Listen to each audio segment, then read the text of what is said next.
Karimnagar RTC బస్టాండ్లో సమ్మె siren మోగింది. తెల్లవారుజామున ప్రారంభమైన సమ్మెలో పల్లె వెలుగుతో పాటు ఇతర ప్రాంతాలకు వెళ్లే అద్దె బస్సులు ఎక్కడికక్కడ నిలిచిపోయాయి.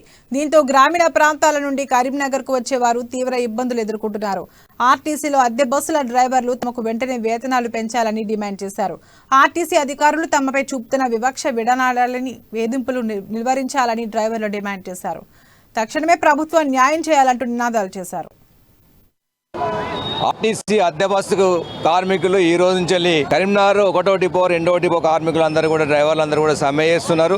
దీనికి అద్దె బస్సు ఓనర్ల యొక్క మొండి వైఖరే కారణం. గత 2 నెలల నుండి డ్రైవర్స్ యూనియన్ నుండి నోటీస్ ఇవ్వడం జరిగింది. అయినప్పటికీ కూడా వాళ్ళ నుంచి ఎటువంటి స్పందన లేదు. ఈ నేపథ్యంలో గత 20 రోజుల క్రితం సమ్మె నోటీసు కూడా ఇచ్చాము. సమ్మె నోటీస్ ఇచ్చిన తర్వాత 2 సార్లు చర్చలు జరిగినాయి, కానీ ఆ చర్చలు విఫలమైనాయి. ఈ రోజు ఉన్న పరిస్థితులలో 5,000 రూపాయలు ఉన్న వేతనం మీద పెంచాలని చెప్పి యూనియన్గా మేము డిమాండ్ చేస్తున్నాం. ఇప్పుడు 13,000 నుంచి 14,000 మాత్రమే ఇస్తున్నారు. పని గంటలకు వచ్చేటప్పటికి 12 గంటలు 14 గంటలకు ఒకసారి 16 గంటలు కూడా ఇవ్వాల్సి వస్తుంది.